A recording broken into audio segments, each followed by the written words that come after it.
Welcome back to the Spread Pick'em Show with Mike and Andrew. We're in week number 6 now. How you doing, buddy?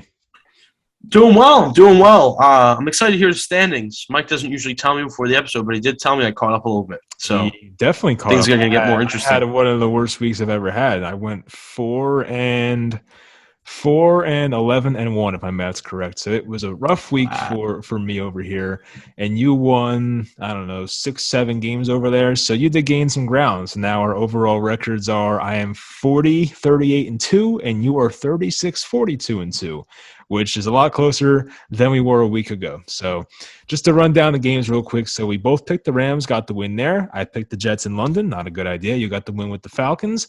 Both picked Washington. You know why I hate that game, Andrew? Because we do these games on a Wednesday, of course, and by Thursday or Friday, I said to myself, I should have went with the Saints. What the hell was I doing? So obviously I couldn't go back and change it, but I really did feel the Saints were going to win. But now I'm stuck with Washington. So both got the loss there, unfortunately. We got a tie with the Green Bay game and Cincinnati, probably one of the craziest games you'll see ever. So We should have had that one. Yeah, really should have had that. Probably should have had that. Yes. A loss for me with the Vikings. You got to win with the Lions, who covered and lost very tragically. Head coach was crying in a press conference. Denver at Pittsburgh. I took Pittsburgh, got the win. You took the Broncos, got the loss. Tennessee at Jacksonville. I thought Jacksonville was going to win the game, so I got that one wrong. You went with Tennessee. Philadelphia at Carolina. I think we both should have won this one, but your Eagles made a late comeback, so we both got the loss there, taking Carolina. Miami at Tampa Bay, one of my favorite bets. We got that one right. New England at Houston, one of my favorite bets as well, but New England did not cover, so we both got the L there. The Chargers, Chargers were home against the Browns. I took the Chargers. You took the Browns, a very close matchup, so close loss for you there. Las Vegas, they were home against Chicago. Both took Las Vegas. They lost outright, so we both got the loss there. Both took the San Francisco 49ers. They could not cover the 5.5. They lost by 7, so unfortunate loss there. The Giants at Dallas. For some reason, you had the Giants as one of your favorite bets. I understand the Giants got a very... Oh, did I really? Not a good look for you, my friend, but we both got the loss there. Buffalo at KC. I thought KC would bounce back defensively. I was wrong, and you took the Bills, so you got that one. And you got the Colts on Monday night, who kept it very close and lost in heartbreaking fashion as well. And I took Baltimore. So that was unfortunate. So with that said, let's hop into week number 6. By the way, how you doing? Last week we were talking, you were kind of recovering from the Yankees loss. Let me ask you this, because I feel like this is a popular question amongst people that root for the Yankees. I figure I know what's going to happen. Who are you rooting for in the ALCS, Andrew? All right. Well, the only way I see it, I'm not going to be one of those guys that's like, oh, if you're a Yankee fan, you have to do this. You can do whatever you want. The way I see it is you have to root for the Astros. That's just my opinion because, if you let the Red Sox get another pennant or God forbid, another World Series, I mean, that's 5-1 in like the last 20 or so years, maybe like 18 or whatever. That's a lot of catching up to do. That's a lot of there's no real rivalry in the 21st century if they're beating you 5-1, and 4-1 isn't bad, isn't great either. But my ideal scenario is for the Astros to win. They take the pennant, fine. They obviously proved that they're still a good team without cheating. And the Dodgers beat them in the World Series. I feel like that would be the story. The Dodgers finally get their revenge. From 2017. They're a good enough team to do it. I don't know how Game 5 is going to go in that series tomorrow, but yeah, we'll see. Yeah, I've really not watched any of it. I can care less. I hate both teams, and I just don't want either to win, but someone's got to do it. I guess maybe the Astros are better to root for because a lot of those guys aren't there from that team, but they still have the guys I don't like in Correa and Bregman, but it is what it is. Someone's got to win. So anyway, all right. We have the Tampa Bay Buccaneers on Thursday night at your Philadelphia Eagles, and Tampa Bay is a -7 on the road. Tom Brady's nursing that thumb injury. I think he practiced today. He'll be good to go. Andrew, the fake fan over there, is going to take Tampa Bay, and as will I. So tell me why you're going with Tampa here. I would have felt better with Tampa Bay -6.5. I don't know, something about that half a point not being a push and Tampa Bay actually covering with a touchdown just felt safer to me. But to be honest, I think Tampa Bay right here is just the better team. And I think Philadelphia has played well offensively like the whole season so far. I think that maybe slows down this week a little bit. I think their defense played tremendous against Sam Darnold and the Panthers, but then again, it's Sam Darnold at the end of the day, right? And I'm not saying Sam Darnold's bad. Obviously, he's had a better season than we all expected so far, but he's not Tom Brady. And I don't think Tom Brady is going to make those mental errors that Sam Darnold made last week. And I think you're probably going to see probably about a 10-point win from the Tampa Bay Buccaneers here. I don't think the Eagles are a terrible team. I think for a rebuilding team, they're probably one of the better ones. But at the end of the day, it's Tampa Bay. It's prime time. I understand it's at home. Philly's going to get wild, but it's not anything Tom Brady's not used to. I just feel safer going with what I believe and trying not to be biased on this one. So I'm going to go with Tampa Bay. I know how you feel. So yeah, like your pass defense has surprised me in Philly this year so far. We saw Slay get the 2 picks and Nelson get the game sealing one, as you said. So yeah, your secondary has been impressive so far, but I just cannot live with myself if I see Tampa's up 14-0 at the end of the first quarter. I'm gonna be like, why the hell did I pick the Eagles? Now I will say this. Jalen Hurts has been the garbage time god this year. Like, I know you guys came back and won, but like he has been so freaking good in the fourth quarter and late. So anytime you have like a kind of big spread here, kind of concerns me that Tampa will get up early and maybe the Eagles kind of backdoor this game and make it somewhat close in the end and cover that 7 points. But I just can't go against Tampa right now. I feel like outside of that game against the Patriots where it was rainy, you're facing Brady or you're facing Belichick and you're going back to your old stadium. Everything was weird, of course. Outside of that game, I feel like Tampa's offense has been elite this year. And, you know, as for your Philadelphia offense over there, they're going to have trouble rushing the ball because, you know, Tampa may have the best run defense of football, and Jalen Hurts can make mistakes. We know that. And Tom Brady doesn't make many mistakes. So I think based on the turnover battle and Tampa being such a hot team offensively, I do respect what you guys are doing on the pass defense so far this year, but Tampa's a different animal. They have too many guys to cover. So I'll go with Tampa in the fear that I'm going to hate myself for taking Philly. So that's what I'll do on Thursday night. So now, so another freaking London game here. I hate London games, by the way. Some people love them. I hate them. I hate getting up early, especially on my days off. And getting up at 9:15 on a Sunday is not ideal. Some of you say that like you do get up early. I do some days, yeah. But like tomorrow I have to get up at like 5:30, for instance. But anyway, so like what was I going with this? But like, yeah, I want to sleep in on Sundays and having to get up at 9:15 is just – it's early for me. Some of you may be like 9:15 is not even that early, but like for me, who would rather sleep till 11 or 12, pretty early. So we have to get up for this game here. If you want to watch it, Miami at Jacksonville. So not the best game either. London game, once again, 9:30 start. Miami's a minus 3.5 on the road, technically. We're both going to go with Jacksonville though in this matchup. Yeah, I think Jacksonville outright wins the game. And I kind of like what I saw from Miami recently. I feel like Jacoby Brissett maybe is getting a little more comfortable with that offense, spreading the ball a little bit more. But I think this is these are the last few weeks where we've seen Trevor Lawrence kind of step it up a little bit, get more comfortable to game speed, get more relaxed in that pocket. Obviously the turnovers have still been an issue, but the pass defense for Miami has just not been what everybody expected this year. There's been a little bit of a gap from last year in their pass defense. So maybe that's a spot that Urban Meyer and the Jaguars can exploit. And I said last week I didn't pick the Jaguars because they were in the media too much that week. It's not really something a team in Jacksonville is used to. So I kind of tried to stay away from them. Thought they might be a little off edge, maybe be a little unprepared for that game. But, I think this is a bounce-back week for them. I think Trevor Lawrence and Urban Meyer are tired of losing, and I think this is the team to do it against. I don't think Miami is very good this year. I don't think Tua coming back in is really going to change much. I don't think he's coming back for this game, right? So he might actually. I think he's practicing. I don't know what the likelihood of him coming back is, but I do think it's possible, I've heard. Either way, I do think Jacksonville at least covers, but I do believe they win this game. I just don't think there's been that much of a difference between Tua and Jacoby Brissett to the point where I would feel a lot more comfortable with one or the other. But wait, I thought Tua was great. What are you trying to say? He didn't impress me that much this year, and it's a shame. It really is, because I like Tua a lot. I thought he was going to finally break the Alabama curse. Maybe that'll be Mac Jones, but these are really, really good offensive minds for the Jacksonville Jaguars and Trevor Lawrence and Urban Meyer, and I think they have to strike the win eventually. I think in a neutral site, even though they're wasting a home game, which stinks for them. I think they get it done in London, a How do you place that think they're used to playing in. true? I know Not Urban The Meyer though. Jaguars play there for sure. Yeah. Jaguars are, yeah. Didn't the Jaguars have a game in like 2017 where they won by like 40 against the Ravens or something in London? Maybe. I don't know. This was a Maybe. while ago.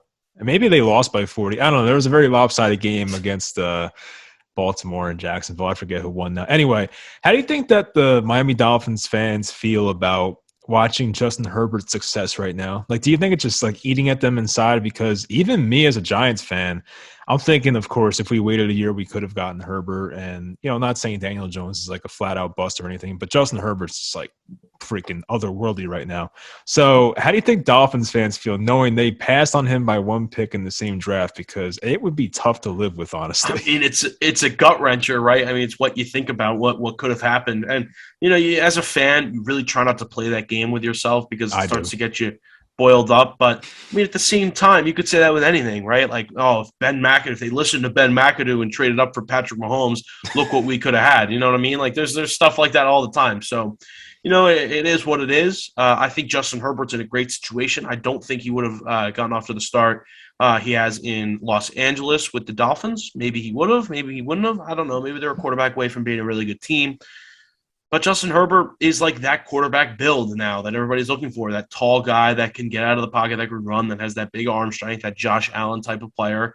And they really hit the jackpot with this one. So if you're a Miami Dolphins fan, I feel for you, man, or woman. I'm not sexist. What am I saying here? Yeah, what are you trying to say? Yeah, sorry. I feel for you, but there's gonna be time. Don't worry. The time will come eventually. I'm gonna cancel you like John Gruden. Yeah, stop it. We're not getting into that discussion. Fine. Anyway, so I'm taking Jacksonville as well. As I said, I picked them to win last week, so I was actually trying to watch that game somewhat close. And they did a lot of stupid things. I can think of two things off the top of my head where they fumbled on their first offensive drive. Dan Arnold, the newly acquired tight end, fumbles, and the Titans returned it for 6. There was a play later in the game where, for some odd reason, Urban Meyer decides to run the ball with Carlos Hyde on a 4th and inches on the goal line, and he didn't get it, of course, because it's Carlos Hyde. Not to say it was all his fault, but why would you run Carlos Hyde over James Robinson or even pass with Trevor Lawrence? Like, why? I just don't understand the thought process there. They moved Laviska Shenault back outside. I thought that was stupid. They should keep him in the slot. I'm hoping the Jaguars learn their lessons with some of these things, but you never know. But when I think about it, this is kind of a game where I don't think these teams are that far apart, which is absolutely crazy to say because we would have thought completely differently a month ago when Miami was 1-0 and Jacksonville was coming off, that loss against Houston even. But now, as we fast forward here a month later, here in mid-October, you start to think to yourself, Miami's not that good. I don't know if they're at Jacksonville's level of bad, but Miami's not good either. They don't win in the trenches. Their D-line sucks. Their O-line sucks. We don't know who their quarterback is right now. Jalen Waddle even dropped the pass last week that went for an interception. They are just so out of sorts as a team right now. And I think Miami, they should be fine in the future, but just as for 2021 here, this may be a wash. I mean, maybe they get this win here, but I think Jacksonville's alive to win this game, honestly. It's only 3.5 points, and these teams are close enough on a neutral site here where I'm going to go with the points, and I'll take Jacksonville as well. But, these London games did not go my way last week, so we'll see how that goes. Anyway, for the 1 o'clocks now, Cincinnati is on the road at Detroit, and Cincinnati's a -3.5 on the road, and we're both going to go with the Bengals here. And by the way, me and Andrew picked a lot of the same teams this week, so there's not going to be a lot of arguing like we usually do on here. But, yeah, I'm just going to let people know. I mean, this is kind of mind-boggling me in a sense because I think the way Cincinnati has played, obviously they played well enough to win that game last week against Green Bay. I think they should be more of a favorite on the road. And I do understand that they're on the road and there is something to that, but in a dome, there's not going to be any weather issues. It's not going to be a low-scoring game because of that. I just don't understand what Vegas sees necessarily I don't think it's that close between the two. And usually in these spots, I try and go with Vegas. Like I try and go with Detroit because maybe they're seeing something I'm not. But I just feel so confident in the way the Bengals have been playing lately. Like their defense has been surprising everybody. Joe Burrow has been looking healthy all year. He obviously had that scare last week, which he got right up from. I don't really know how he did that. But, you know, Cincinnati is just a better team. And maybe there's that aspect to the Detroit Lions that they play hard. They run through a wall for their coach because he does seem like that kind of guy that would like hype up his team a lot. But at the same time, they're at a low point right now. They're the best 0-5 team that I can remember. They play really, really good football, and they have a chance to backdoor this game like they have in the past. But at the end of the day, Cincinnati, they don't have to travel that far. They're a really, really good team. And I just feel more comfortable going with what I know. And I know that Cincinnati has been looking very, very good all year long. So I'm going to keep riding them until they prove me wrong. Yeah, I mean, they got the tie last week on the spread, which was nice, and Yep. their defense has been surprisingly kind of good this year. Like they are at least league average. And as for Detroit, they have no pass rush. They don't play against the run very well. Like I just think that Cincinnati has a good enough offense here to, I would say at least hang over like 23 on them, something around there. And I think Cincinnati's defense is good enough to probably keep them under, I don't know, somewhere under 20 points or so, which will kind of keep the spread in favor there with the Bengals. Now, I know Detroit's been pretty competitive, surprisingly. You said there's no weather conditions. Maybe Dan Campbell's tears will get on the ball, and maybe that will I'm just kidding. But I just, I do respect what Detroit's got going on. They fight hard, and there is a real there's a world where they could have had 2 wins, definitely, without the Justin Tucker 66-yarder and without the 2 long Adam Thielen catches last week. There's a world where they're 2-3, but you are what your record says you are. And, I just respect what the Bengals have going on a lot more. The reality of the situation is the Bengals are now in year 2 or 3 of their rebuild, and the Lions just started theirs, having traded Matthew Stafford. So I know it's a home game for Detroit. I don't know how loud it's going to be there and whatnot, but I just think – this Bengals offense is going to be too tough to stop right now. Joe Mixon probably is going to be a bit healthier. He wasn't 100% last week, didn't play much, but got the late touchdown. But having, all 3 of those wide receiver weapons, and Jamar Chase, by the way, has been off to a fantastic start. It's good for your fantasy team, Andrew, so congrats. Yeah. But I know Joe Burrow went to the hospital for the throat thing, but they said he'll be fine. So I'm going to get behind that and go with the Bengals there. So we'll see what happens. Next, we have the Kansas City Chiefs, who are just spiraling out of control. It seems like they're at the Washington football team. Kansas City's a -6.5, and I'm going to go with Washington, and you're going to go with Kansas City. Yeah, this is a experienced team that needs to show that they are still what they are, right? Still what they were predicted to be going into the season. And I don't think they are. There's obviously a big concern on the defensive end, and it's going to hurt them all year long. But I think this is the spot where Kansas City gets a demanding win. People are like, well, maybe we shouldn't have been so tough on them early on. It is still early in the year. I think this is the team to do it against, too. Washington hasn't really been able to find an identity. Sometimes they're really good on offense. Sometimes they're not. And their defense has been very, very inconsistent, which was supposed to be the strength of their team. It was supposed to be what carried them to hopefully an NFC East win.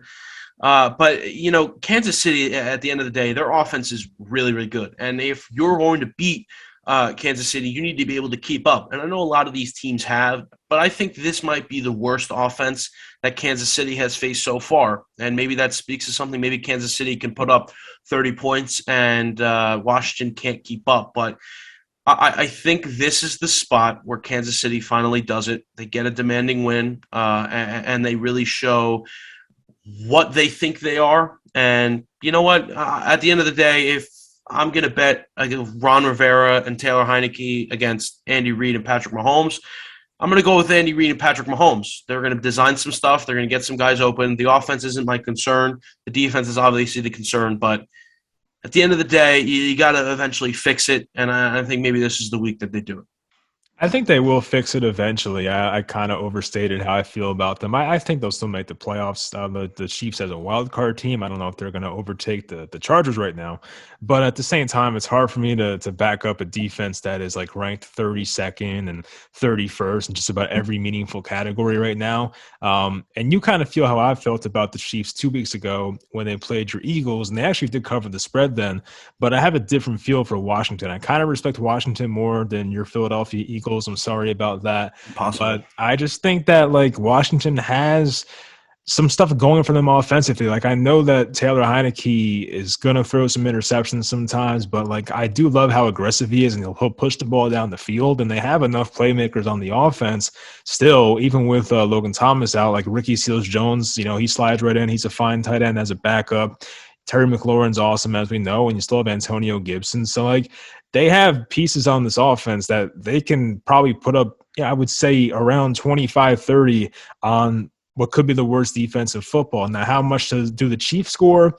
Maybe a lot, but I will say Washington, while they have not gotten the almighty sack numbers so far this year, based on all like the advanced metrics and whatnot, Washington's pass rush is still very good, and I think the sacks will come eventually. And while KC has tried to fix their offensive line, it hasn't gone exactly as planned so far. So I'm hoping, for my sake, in this pick'em show, that Washington actually converts on getting these sacks this time rather than the pressures. Of course, Mahomes can get out of a pocket and make a crazy throw, but I think Washington's defense has too much talent to be this bad. But the Chiefs, on the other hand, I don't know if their defense will get much better. It can't be this bad the entire year, but the spread's too big right now. And I think, right now, I think Washington is the home team here. Yeah, so I just can't go with that, honestly. I'm going to go with Washington, and, hopefully they find a way to not get blown out in this game. I could definitely see it happening. I don't think they'll win, but I think they can keep it somewhat close. Now we have the Minnesota Vikings at the Carolina Panthers. Minnesota's a -1 on the road, and we're both going to take Carolina here. Yeah, this is the Carolina bounce back week, and it's a pick 'em, right? Because it's -1, basically it's basically a pick 'em. This is the week that they get back on track, if you will. They finally face two, decent offenses, and all of a sudden they start to crumble a little bit. That seems to be the vibe around the Carolina Panthers right now. I don't know. When I look up and down this Carolina Panthers lineup, I just think they're more consistent on offense and defense. And I think for a team to go against the Minnesota Vikings, I feel like that's exactly what you need to be, because Minnesota is not like that at all. One week their defense shows up, the next week their defense can't do anything. So maybe that plays to the Carolina advantage a little bit. There is like big play fear in my eyes, or in my head, with the Minnesota Vikings. They are like they can just go off at any moment. I think Dalvin Cook's going to be healthy for this game, although it doesn't really seem to matter who's playing at running back for them. Alexander Madison fills in and does just fine. But if they can establish the run with Dalvin Cook, I do think that they can get off to a very hot start and maybe maintain that the whole game. But at the same time, this rush defense for the Carolina Panthers is not terrible. Obviously, their pass defense is better than the rush defense. But I think if they can maintain Dalvin Cook a little bit, I think they win this game. And I think their offense plays well enough to the point where maybe the Vikings need to score 25-plus points. So if that's the case, I think Carolina gets back on track, and I think they move forward. I agree with you here. I mean, before the year started, I thought Minnesota was going to be like more of a breakout team and had a chance to, possibly compete for that division. But this is a game now where they are 2-3. Carolina's 3-2, of course, having lost 2 in a row, I believe. And I do agree with you. I think they bounce back here. They get Christian McCaffrey back, and most times I wouldn't care about the running backs coming back. But this guy is like the most important part of this offense, so it's definitely going to help. And you kind of mentioned how Dalvin Cook went out and Alexander Madison kind of filled right in, and they didn't really miss a beat. But this is different. Like Chuba Hubbard doesn't do what Christian McCaffrey does. So if McCaffrey plays, and it seems like he will, so far they're 3-0 when he's in the lineup. So I will hopefully for our sake, that helps translate to a victory here for them. Now, you talked about the defense here. I think they have the number 1 passing defense in football right now, Carolina. I know they had a soft schedule to start the year, but that defense is legit. I choose to believe that. There's a lot of young, talented guys on that defense. Even Derek Brown's having a great year, and Brian Burns. So, yeah, I think that their defense is good enough. I think both offenses are somewhat equal-ish. So, with Carolina being the home team and with the offenses being somewhat equal, but I'm going to give the edge to Carolina's defense, I'll take Carolina, and it kind of fits the narrative that they're 0-2 in their past two games. They'll kind of get back on track here, and they get McCaffrey back. So I do like Carolina here. I'm not like the most confident in this, but I still will take Carolina with that said. Next, we have the Houston Texans at the Indianapolis Colts. The Colts are a -9.5 coming off that terrible Monday night loss. But we are both going to go with the Colts here. Yeah, I feel comfortable with the Colts. I don't know. At the same time, it's like we were surprised by the way the Patriots performed last week against the Houston Texans. But at the same time, I think the Colts are a lot better of a team than the Texans. And I think they showed that last week. And I understand, or 2 days ago, if you will, I understand that they lost that game, but they were dominant for that whole entire game. And if you don't have a hip injury to Rodrigo Blankenship, they win that game. And they win that game in regular time because if Blankenship, actually, well, I guess the hip injury didn't really affect the block kick, but they win the game in the fourth quarter anyways because he should have made that kick at the end. They're a good team, and maybe this is the week where they finally have their back up against the wall a little bit. Their division is not very good. Like, for them, it's almost like Carson Wentz in the NFC East, right? Like, it's always been those bad teams where even if you lose, you're still in it. So I feel like that's the kind of vibe the Colts are sitting at right now. And I think this is the chance they have to go against a really, really bad team who has played well in their last game. Their offense looked a lot better. But, gain some confidence against a bad team. Run up the score, beat them by a lot, gain some confidence for the rest of your season. I think this is the spot to do it. I think the Colts are a very, very good team. I think the 1-4 record is not really who they are, and I think they proved that in this game. You still think the Colts are a quote-unquote good team? Yeah. Really?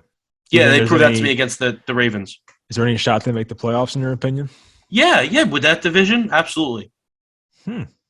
I don't know. I feel like the Titans have it. I don't know, unless like Derrick Henry gets Titans hurt. defense is not. I don't think it's good enough to be. It stinks. I know, but their running back is so dominant that I just don't know if it matters. That running back in Indianapolis is pretty good too, though. I was just going to get to that actually. So I think Jonathan Taylor is probably going to have a nice day versus this Houston run defense. We saw last week, Damian Harris got off to a really nice start, the Patriots running back, and then had one of the most unfortunate fumbles where it was called a touchdown on the field, then they reviewed it, and it was called a fumble, and the Texans recovered. So that was 7 points basically off the board and swung the whole momentum of that game. Of course, the Patriots came back.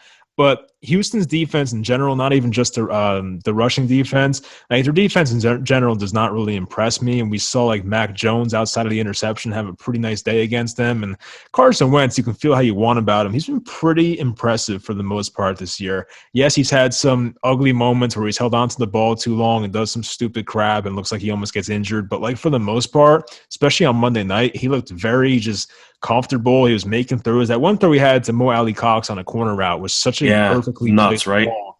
Even the Michael Pittman throw on the left side as well. So, like, I've been impressed with Wentz so far. If they can keep him upright against a, once again, bad Houston Texans defense, I feel like they'll be fine offensively. And as for the Colts defense, they, for the first three quarters, were very impressive on Monday as well.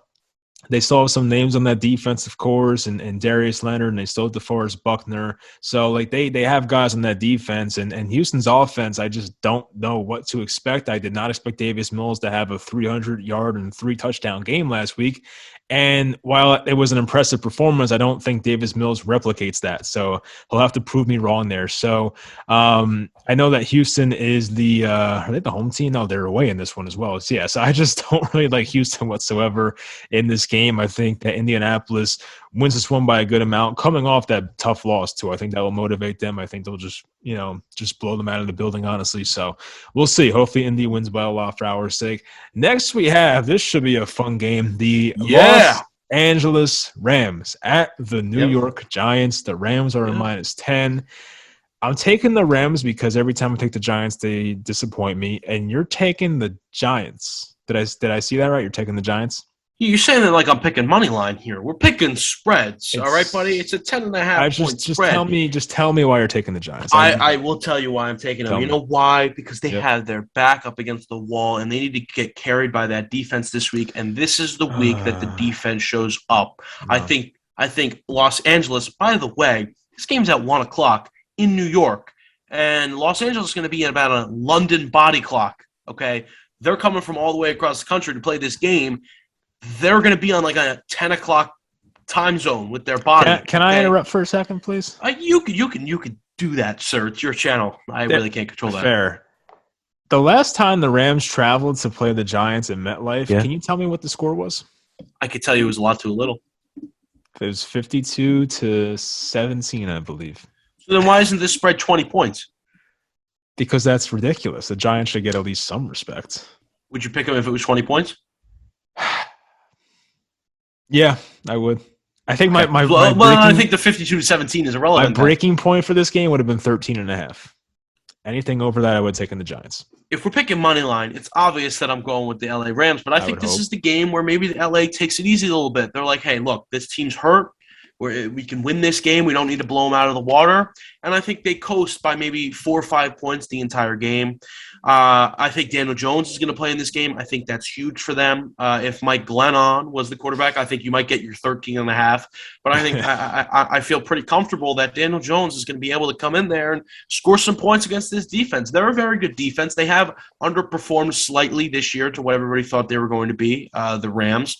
And obviously the Giants have not been what everybody thought they were going to be defensively either. But their defense is good. I mean, up and down, they're starting to get, more reps, and they're starting to get better, if you will. I don't know. James Bradbury doesn't look very good. Their secondary doesn't look very good. Yeah. No. They gave up 37 to be fair, but they're not good on defense. I can't have you say this. No. They're going to play well against LA. This is going to be a low-scoring affair, and you're going to see that this. I'm going to make a score prediction. Can I make a score prediction? Yeah, go ahead. 23-17. Rams win it. So the Giants are holding the Rams to 23. Yep. Now let me ask you, who's rushing Matthew Stafford? You've doubted me in the past, my man. You've doubted me in the past. That's This is the fine. week. This is the week. Who is rushing Matthew Stafford? Leonard Williams. Really? Dexter Lawrence. Really? Yeah. Okay. I'll remember that. What can I say about this game, Andrew? Well, here's the thing. I was gonna kind of agree with you about one thing, because sometimes these good teams, when they have these big ass spreads, kind of have these look ahead games where they kind of forget about the game they're about to play and look ahead to the next game.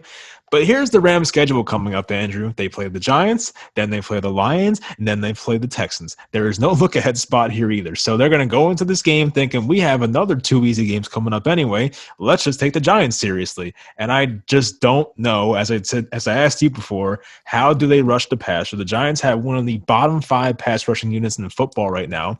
The Giants couldn't stop the run for their lives last week against Dallas, and their cornerbacks, especially Bradbury, are not playing to the standard that we need them to, especially for how much they're being paid right now. And the Giants have a massive slot cornerback problem right now. I can only imagine how much Cooper Kupp is going to abuse this team, because the Giants had a slot corner, Darnay Holmes, coming into this year. I had faith in him coming in the year too. He has not played really at all the past 2 weeks. The Giants have no slot corner. I just don't know how we stop that offense. I hope they find a way. I just don't know how. You know this team a lot better than me. That's quite obvious at this point. Fine. Yep. But you act like Patrick Graham throws out the same defense every week. There's going to be some game planning involved. This sounds like a preach to fire Patrick Graham, who you loved, if I can remember, going into this year. So how about you put a little faith in your defensive coordinator, you put a little faith in your team, you wear that hat, which you're not wearing right now, with pride, and you hope for a nice game from the New York Football Giants. All right, yes. Let's do that. Let's play optimism this week, Mike, because you know what? I think the Giants are going to surprise some people this week. That's what I think. God. I mean, look, and I don't think that's going to be because they play well. I think it's just going to be because the Rams don't play really, really well. I just think they don't play as hard as they did against the Cardinals and against all the other teams. They've had a tough schedule up to this point. They've played well against some good teams. This might be the week, the bye week, the take a break week. 23-17. 23-17. Write it down on the newspaper, whatever you're looking at. Write it down. Everybody that's watching, write it down. 23-17. Come back to me. And what if the score is like 45-17? Well, then I was wrong, Mike. That's exactly I what want happens. like a 2-minute apology next week if you. I will create an apology. I will go over the film and create an apology. All right, now I will say this. Patrick Graham last year held that Rams offense to 17 points.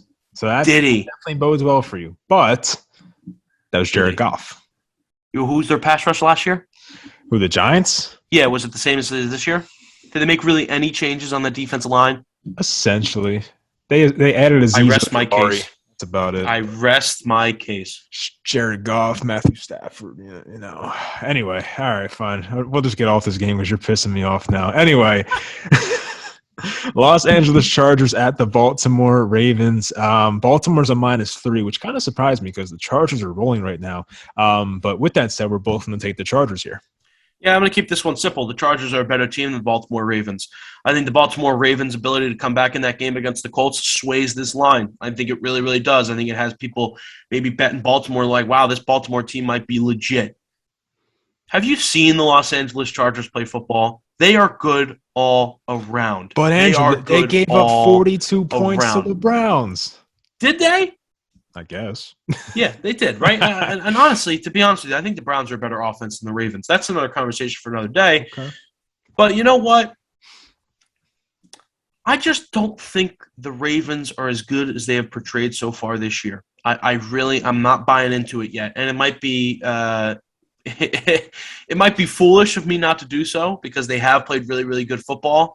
But if you're relying on fourth quarter comebacks to beat the Indianapolis Colts at home on Monday Night Football, what am I supposed to expect against a really, really good Los Angeles Chargers team? I mean, this team is very good. They're the best in their division. A division, by the way, that had two teams that got off to very hot starts in the Chiefs and the Raiders. This isn't a terrible division, and they're owning it. This Chargers team is good. I'm not saying the Ravens are bad, but they're not as good as the Chargers. And for the Ravens to be favorites, I would probably pick Chargers money line here. But, Andrew, the Chargers are going 3 hours behind the time zone. So, with that said, I'm going to have to take – What time's this game at? I'm going to have to take Baltimore. Is it actually 4? I think it's at 4. Oh, shit. We got to look this up. No, it's 1 o'clock. Oh, crap. It's my narrative. So, with that said, I guess I'll take Baltimore 23-17 and call it a day. Do it. Andrew logic. No, I'm kidding. All right, so I'm gonna take the Chargers as well. I do agree they are the better team, and I also agree with you that I think what we saw on Monday and all the Lamar Jackson's going to be MVP and all that crap is going to and he might be, by the way. I'm not dismissing that. Lamar Jackson very well deserves it because he literally was the entire team on Monday night. But all that narrative, all the storylines about the Ravens and being positive and the awesome comeback and people winning their fantasy matchups in awesome ways on Monday night, people are very pro Ravens right now. And they had the awesome Justin Tucker game winner 3 weeks ago. Then they blew out the Broncos on the road, which is a tough place to play at. So right now the Ravens have some good mojo, but they easily could have been 1-2 in their past 3 games. I can't look past that. Not to say the Chargers are flawless. Of course, they gave up 42, as I just mentioned, but their offense is so good. And seeing what Carson Wentz did to them the first 3 quarters, I can only imagine what Justin Herbert and those offensive weapons do to Baltimore's defense. They're down Marcus Peters. They're not as dominant as the Baltimore's defense has once been. So I think they're beatable, and I know that the whole time zone thing is different. I have a love affair with Brandon Staley, by the way, one of the best coaches in football as far as I'm concerned. The man goes for it on 4th down all the time, and he seems to get it every time. So I love that philosophy, and I know that John Harbaugh kind of coaches the same way, but I just have I have a thing for Brandon Staley right now. I will say that. Hashtag fire Joe Judge, baby. Let's go. I'll trade Joe Judge for Brandon Staley. I'll tell you that. It's not going to happen, but I'll do it. Okay. Yeah. You know who I like, Andrew, if we happen to move on from Joe Judge? Joe Brady. That's who I want. Really? Yeah. It's probably not going to happen. It's not a John Mara thing to do, but I don't know if Joe Brady's much of a head coach. Why? I don't know if I see him. Because he looks as young as me, kind of? I just don't like the people that stand in the the suites and make the play calls. It bothers me. It bugs me. Oh, my God. Come on. It bugs me. Come on. because the That coaches can't do that. The coaches have to be on the field. So therefore, now you're making Joe Brady adjust to something that he's not comfortable doing. what, standing? Yeah, calling plays from field Ah, level. come That's on. obviously what they're doing. He can't read defenses when he's sitting on the sidelines. I don't know. I'll bet against that. That's fine. He will be a head coach at some point, though. It's probably not going to be for the Giants, but I'm curious to Should have see hired how Matt he Rule. looks. Maybe. Anyway, so now we're on to the Green Bay Packers at the Chicago Bears, a Yep. historical matchup, of course. Green Bay is a -4.5 here. I absolutely love the Packers in this game. It might be one of my favorite bets when we go over it later, and I think you picked them as well. Yes, you did. Tell us Yeah, why. I did. I picked the Packers because I simply think, like the Chargers, they're the better team this week. But at the same time, Chicago at home is a little dangerous. I feel like at home, I don't have the numbers popped up right now. I feel like they're a better defensive team at home than they are on the road. And that might help them here. And like a 4.5 point spread where someone needs to come on the road and beat you by 5 points in order to cover, having a really, really good defense at home is probably going to help them there. So that kind of scares me a little bit. But what it comes down to is Aaron Rodgers has experience at Soldier Field. He's been there a lot in his career, and they have a rookie quarterback in Justin Fields that I think the defense is going to be able to exploit a little bit, put a little pressure on him. That offensive line for the Chicago Bears is not good. They have better coverage cornerbacks, the Packers, than anybody the Bears have really faced this year, other than probably the Rams, which Justin Fields didn't play much in that game. I just think Justin Fields is he struggles to find open men, and I just simply think they won't put up as many points as they would need to cover a 4.5 point spread. I think this game probably ends up being a 21-13 affair in favor of the Packers. I don't think it's high scoring necessarily, but I think the low scoring team is going to be the Chicago Bears, and they are finally finding their stride. The Packers, they look really, really good on offense. They're not turning the ball over that much, and they're just the safer bet, I feel like, in this scenario. Yeah, I can't really bet against the Packers here. I don't really love what the Bears have going on right now. They have a really weird offensive philosophy since Justin Fields has taken over, where it's like, let's have Justin Fields throw the ball 15 or 20 times and let's have that work. I just don't think that's going to work against a Packers offense that can put up points. And I do respect Chicago's defense. They're kind of back to what they used to be after maybe a little hiatus there. I mean, they were still good, but not the 2018, 2019 level. But anyway, they did play really well at home against the Bengals, actually. That was the game where they sacked Joe Burrow like 5 times and picked him off 3 times. I forget what they did in their last home matchup, but they still have looked, really good at home, I think, on defense. So I will give the Bears that.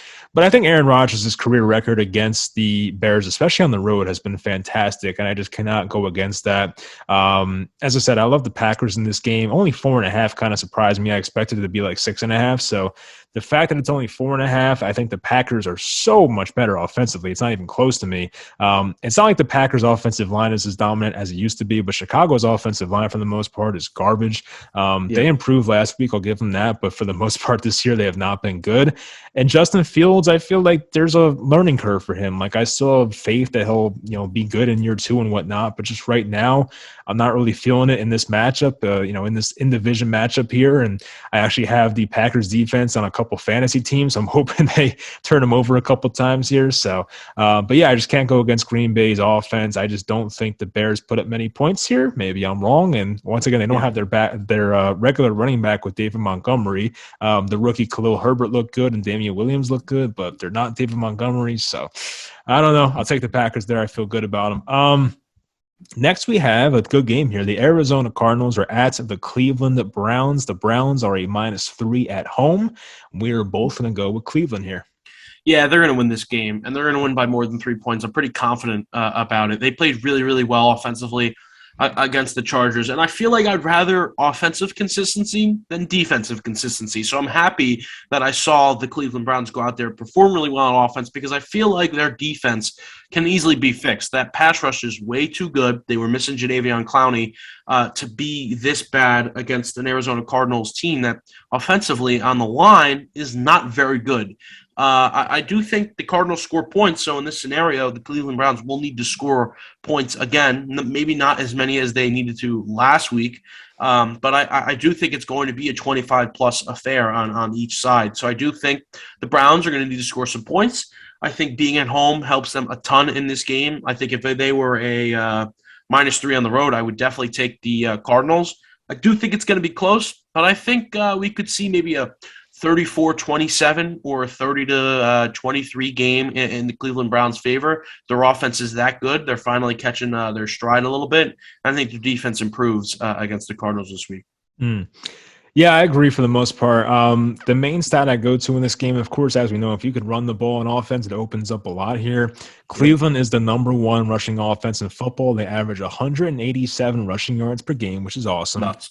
And on defense, the Arizona Cardinals allow 139 rushing yards per game, which is 28th in the NFL. So I love the fact that Cleveland's going to be able to run the ball probably 30 plus times on them, 20 carries for Chubb, 10 for Hunt, and they'll go out there and put up probably near 200 yards rushing.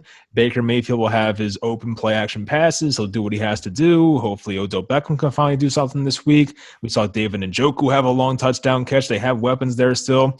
I think Jarvis Landry is eligible to come back this week. I don't know if he will. I lean that he probably won't, but there's a chance, so that will help. Still have Austin Hooper, of course, but I think the running backs for Cleveland and the offensive line there is going to get the job done. It's hard to bet against Arizona right now, who has had such a great year offensively, but they did score 17 last week against San Francisco at home. So that is, they're not coming off the best offensive game. I think playing at Cleveland here is not the easiest matchup in the world. I think Cleveland, while Arizona's gotten off to the undefeated start, I think Cleveland's still the more complete roster. Maybe I'll be proven wrong about that, but I just think Cleveland is better up and down right now. But we'll see. They may be the most complete roster in the NFL. Yeah, exactly. It's not like it's a slight to Arizona. I love what they have going on there. But anyway, I'll take Cleveland with that said here. Next we have, once I pull the graphic up, we have the Las Vegas Raiders, coached by who, Andrew? I don't even know. They're coached by someone not named John Gruden. The Las Vegas Raiders are at the Denver Broncos, who are coached by Vic Fangio, and Denver is a -3.5. We are both going to take the Denver Broncos here. I wonder why. Yeah, so Rich Bisaccia is not really going to be able to do much against this Denver Broncos team. I don't know. I'm going to go with the same philosophy I went with last week, and I'm not going to pick the team that was in the media all week. There's got to be an emotional connection that drops here. I mean, I understand what John Gruden did was completely wrong, but he didn't really seem to lose the locker room that much. Like, a lot of guys had his back, and they really cared about him a lot. So when you have that kind of morale drop in the locker room, I don't think it's good in this scenario. It's a team that I'm going to stay away with. If you're a betting person out there, I recommend you do too. In general, I recommend you stay away from this game because there is that side of it where maybe they go out and they play like really, really good football for their new coach, right? They want to prove that they're a really, really good team. There is that part of it too. This is a game I really would try and stay away with, like I said.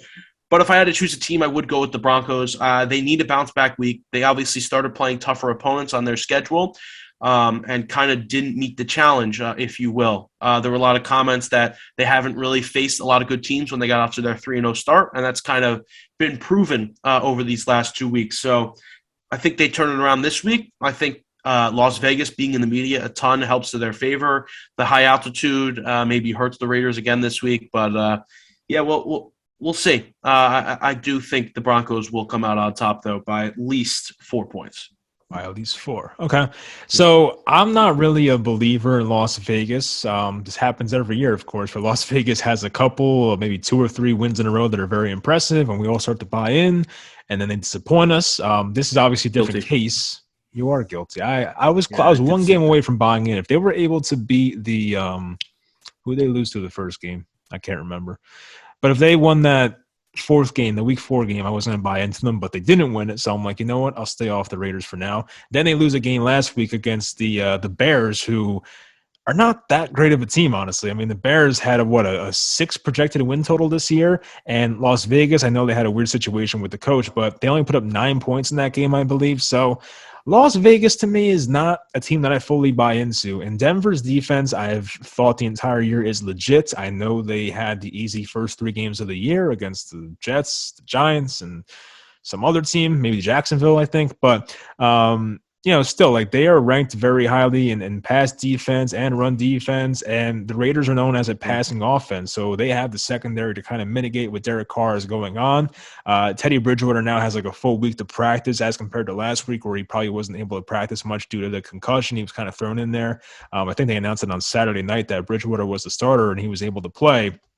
Now he gets a full week of practice time, and I don't think Las Vegas's defense is great. They've been better than expected. I can admit that, but they have not. They're not a defense that I fear to Denver's level. So with Denver being home and new head coach for Las Vegas, sometimes when you get a new head coach, you start to play out of your mind. That's happened before in the past with the Falcons, right?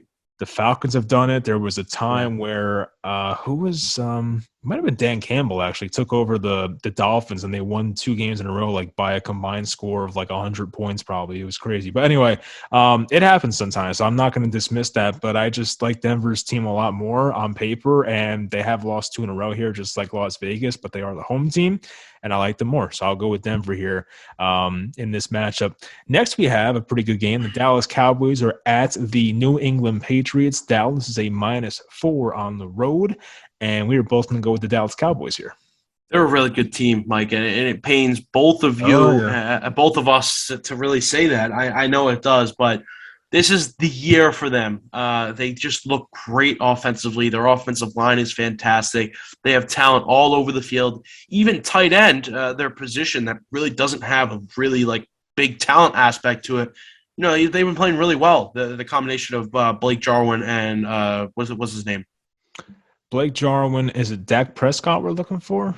No, the tight end. Dalton Schultz we're looking for? Dalton Schultz, yes. That's exactly the name I'm looking for. There we go. Those 2 tight ends have played a big role too, which is something not many have expected. And this Dallas defense has been better than anybody expected. And I've seen on Twitter, that the hype around Trayvon Diggs is unwarranted because, he's gonna be on pace for like the most yards ever given up by a cornerback since the PFF era or whatever.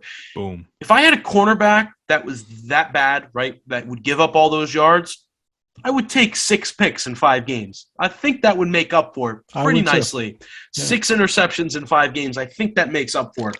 But I don't know. Maybe that's just me. Dallas is a better team up and down than the New England Patriots. I don't think New England keeps up offensively. I haven't seen it in the past. They're a very check-down reliant, screen-reliant offense, and I feel like that's not what you need to do against the Dallas Cowboys team that's going to put up a lot of points offensively. And again, as hard as it is for me to say, this team is a Super Bowl contending team, and the Patriots are simply not. So -4, I know it's on the road, but it's not that much of a travel for the Dallas Cowboys. Oh, actually, it kind of is, but yeah. I just feel like the Cowboys are a really, really good team. Maybe they get cocky here and they start to play down to their opponent a little bit, maybe lose the game. But 4 points I feel comfortable with in this game. I really like Dallas this year, and I hope they prove me right. So just to make sure I heard that correctly, you said Dallas is a Super Bowl contender? Yeah, 100%. Yeah, double down. If you had to predict right now how far they go, how far are they going? Like, are they losing it in the divisional round, the championship NFC championship, I would say. Really? But I think they are going to be. It's so tough because I think the final 2 teams on the NFC side will probably be the Bucs and the Rams, but I do think the Cowboys somehow sneak in there, and I think they will be one of the final 4 teams remaining this season. So basically, we'll have a triangle in the NFC, and we'll have 3 teams. Yeah, right. NFC championship. I think if their schedule is not terribly tough, they could be the 1 seed in the NFC. Mm-hmm. Yeah, because they finished 3rd last year, so they probably have an easier. Which, if history repeats itself, they won't be very good as a 1 seed with that core that they have. Yeah, we'll see. As you mentioned with the Trayvon Diggs thing, it kind of reminds me of some other cornerbacks that have made a living on that. Like, there's cornerbacks that are very well known and good players that do give up a lot of yards because they are kind of over aggressive, but they have so many turnovers that it makes them worth it. Like Asante Samuel back in the day, he used to pick off Eli Manning all the time, back on your Eagles actually, and the Patriots.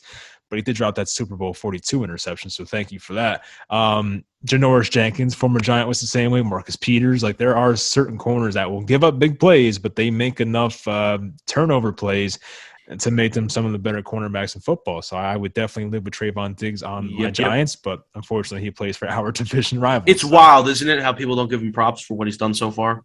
That's the world we live in. No one wants to give people credit, so it is what it is. I understand because a lot of time when I'm on social media, I'm surrounded by Giants fans, and they're just gonna automatically be like anti-Cowboys. But I'm not afraid to give people credit. I think Dallas is a good team, so like I'm not. I don't think he's like the best corner in the league. Like I know there's some people that say that. I don't think he's probably top 5, maybe even top 10.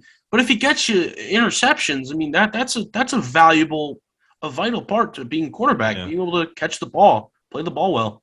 I think he's got to be top 15 by now. Like I'm trying to think of 15 corners I want over him, and I probably can't think of it. So anyway, all right, back to the game here. So Dallas has been, I mentioned it with the Browns before, how they're such a good rushing team. Looking at it now, Dallas is the number 2 team in the NFL in rushing yards per game, 172.8.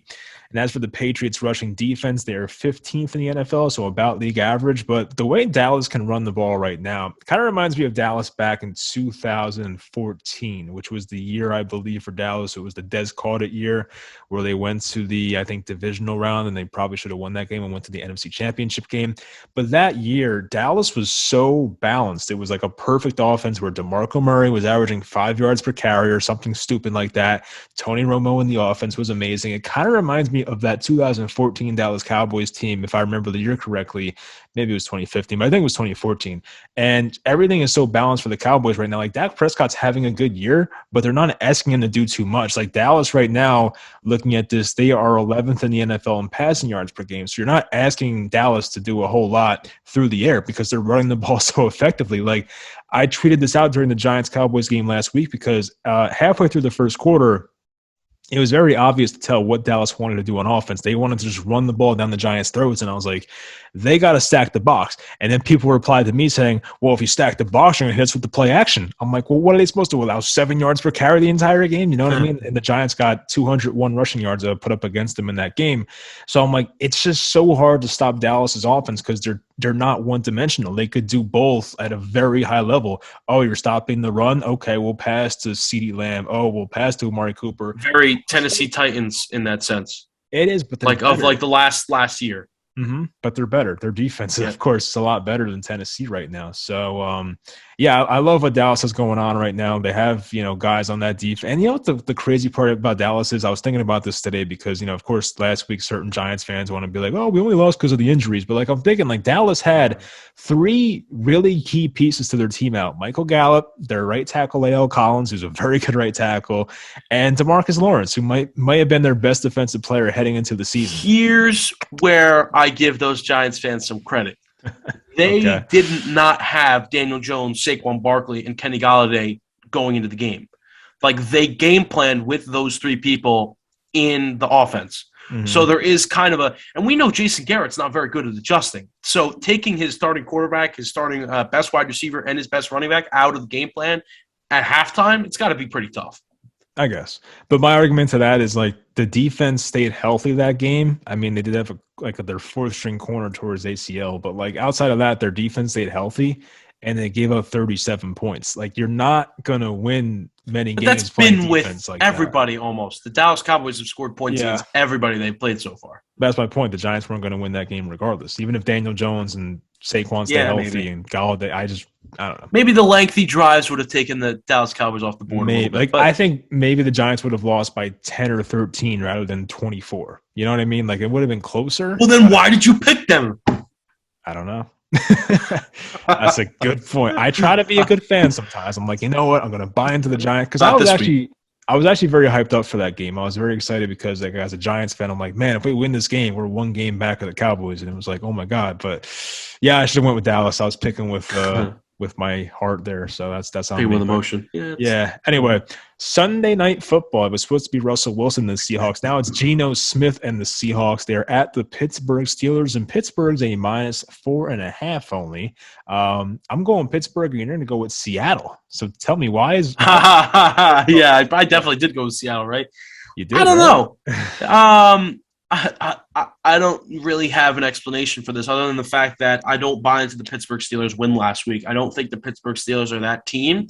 Maybe they finally figured it out. And I saw a lot of people saying that, Mike Tomlin has been this 500 coach his whole career, 500 and above his whole career for a reason, right? Like, because he can go out there and with bad teams still win games and still keep his team relevant. And there's something to that, right? It's a hard thing to do in the National Football League for as many years as he's been the Pittsburgh Steelers coach. They haven't really gone through a rebuild, which is pretty big. But there's just something about playing against a quarterback that you don't have a lot of film of that kind of scares me in the Seattle direction. And I do this with rookie quarterbacks at the beginning of the year. I don't like to bet for them, but I also don't like to bet against them very comfortably because I know that there's not a lot of tape that these defenses can go off of to prepare for them. And sometimes you see these quarterbacks just come out of nowhere and go off. Like mid-game when Trey Lance came in, when Jimmy Garoppolo was hurt, he went off, like because they simply didn't prepare for him. And I think that's kind of a similar thing with Geno Smith going on here. What film do you have to go off of Geno Smith from the past 2 to 3 years? There's nothing. You know who didn't go off? Mike Glennon. Yeah, you're right. I said they should have signed Cam Newton, by the way. But that's it. That's whatever. That's not happening. But yeah, maybe there's a little element to it that like Geno Smith goes out there and he plays a tight game. This Pittsburgh Steelers team hasn't been able to blow anybody out all year. As a matter of fact, they've lost more games than they've won.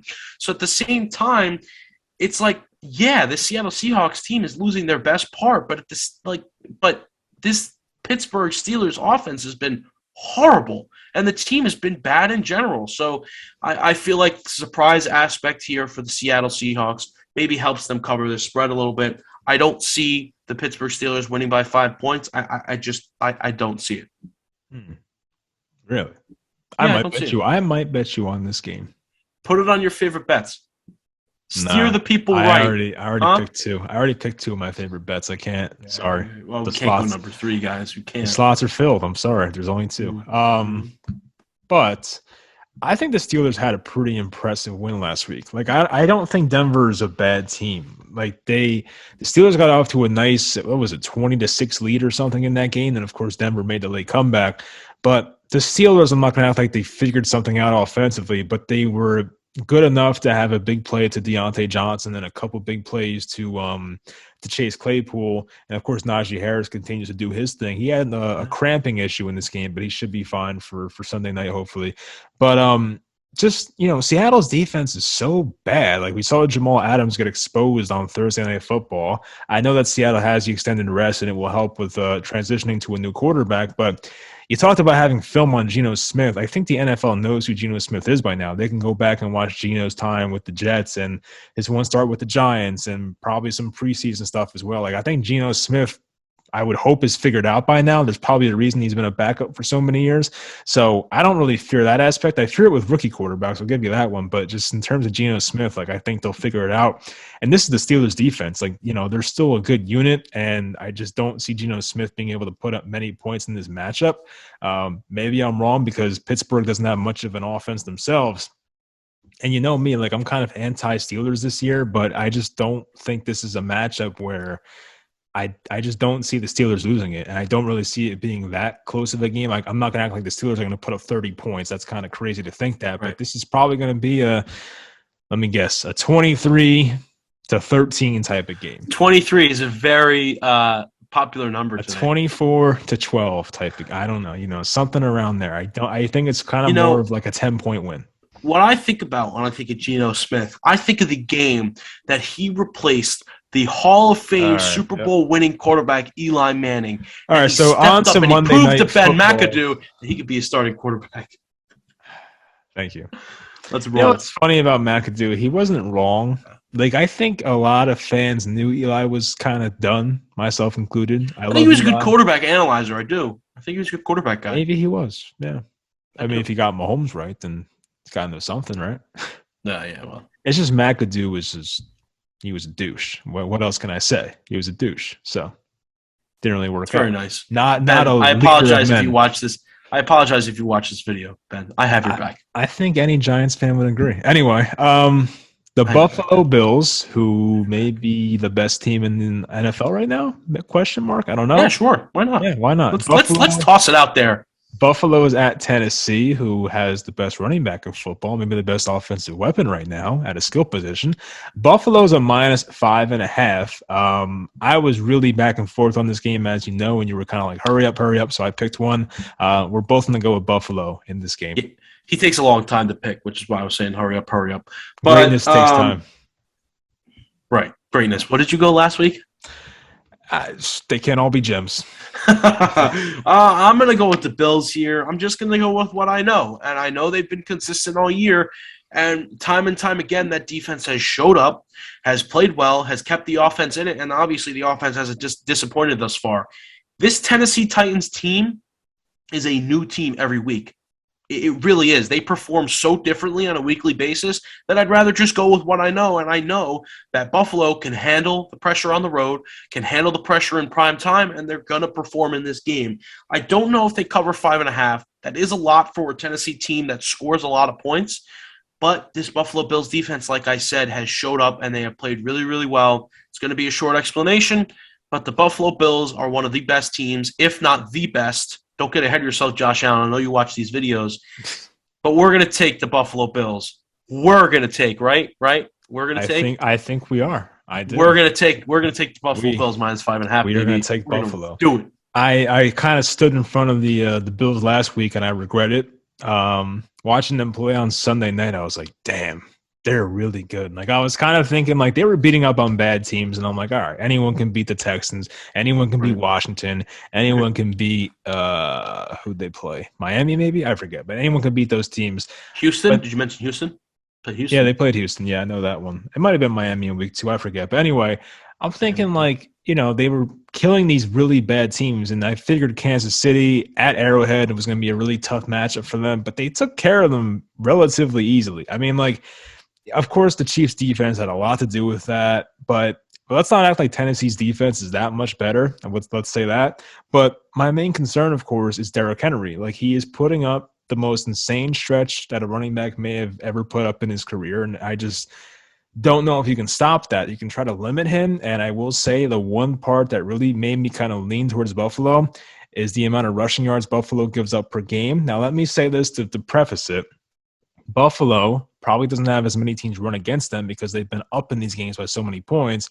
So a lot of times teams are forced to pass against them. So maybe that's why. Maybe their run defense isn't as good as numbers say. But right now, they are third in the NFL in rushing yards against per game. So based on that metric, they are pretty damn good against the run. And they do have a lot of good names on their defensive line. They're a talented group. They have 2 really good linebackers, as we know. The Bills' defense overall is a good unit. But I feel like Derrick Henry, it doesn't matter sometimes. Like, he'll run against anybody. I want to know the status of one of their guards, Roger Saffold, who I think got hurt in this game or last week. So I don't know about that. I should have looked it up. Roger Saffold. Look that one up. But anyway, if he's out, I think, that would definitely benefit Buffalo. But at the same time, I just don't know who's stopping Derrick Henry at this very moment. And Josh Allen's playing like an MVP as well. And he seems like he's figured something out.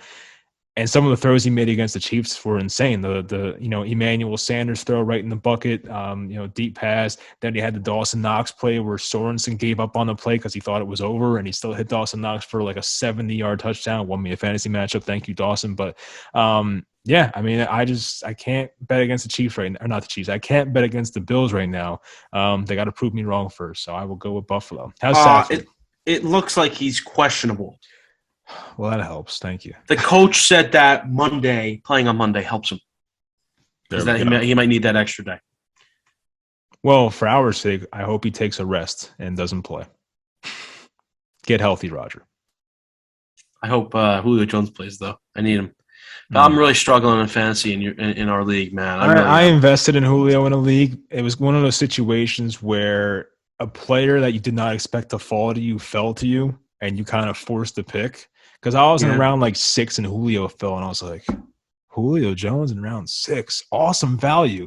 But I wasn't really a Julio Jones guy coming into this year. I kind of forced the pick because of the value, so my fault. Let me vent a little bit about my fantasy team. You can wrap up the picks. Go ahead, you wrap up the picks. Oh, who's your favorite bets? We didn't go over that. Oh, all right, favorite bets. I think you have Cleveland. You were very bullish on Cleveland. I'm giving you them, right? There's also was also that way with the Giants. I don't want to take the Giants as my But this favorite is bet. different. Like Cleveland's actually good. Okay. No offense to the I'll Giants. buy you on Cleveland. I think I picked Okay. them last week too. I'll Mm-hmm. do Cleveland. Yep. And I will take the Chargers +3 Chargers +3. Okay. So Andrew will take the Chargers +3. He will also take the Browns -3. And me, I will take the Rams -10, and I will take the Packers -4.5. So, all right. I'm sure most people could sign off now, but tell us about your stupid fantasy team that's now in last let me place. vent a little bit. Look, if you're an OG, okay, if you're a big fan of the Mike Too Nice channel, you will listen to my vent right now. Someone walked up to me in school and said that they had like an awesome team, and they're 4-1, right? Like 4-1, that's a good team. Their points for was 660, right? They have 660 points for. That's not terrible. That's decent, right? So I tell them, I'm 1-4 in one of my leagues, which is our league. I'm 1-4. I have 675 points for. Just shows you how unlucky you can get in fantasy. It really can. I am 4-1 in two of my in both of my other leagues, which is fun. But it's just fantasy, man. It's a wild ride. Yeah, that's why when my brother's friends a lot of times will make fun of me because I have one fantasy championship in like 10 years of playing fantasy football. Since 2009, baby. I've tried to tell them like it's tough to win a championship in fantasy. Like a lot of stuff has to break your way. So I make the playoffs a lot, but I sometimes don't have the team to win it, unfortunately. So that's the way it goes. But it's fun. I enjoy it very much. It makes football a lot better, especially when you're a Giants fan and your season's over in October every year. So that is all I have to say to that. Cheers to that. Cheers to season's over in October, man. Cheers to that. When the Eagles beat the Buccaneers. Well, yeah. Cheers to that. Yeah. Sorry. Hey, these basketball starts soon. The Nets start in 6 days. Big basketball fan, yeah. Big Sixers guy. Is Ben Simmons coming back? Yeah, sure. What do I care? I don't like him. Exactly.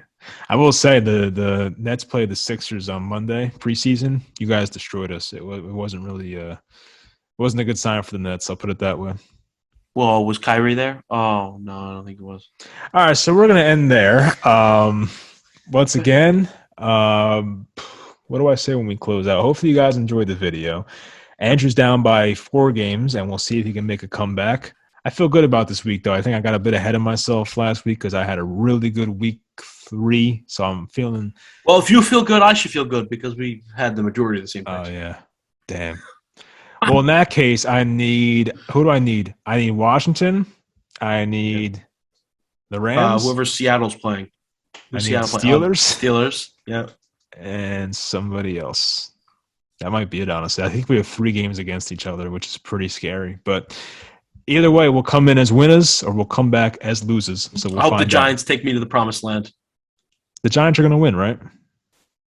No, I didn't say that.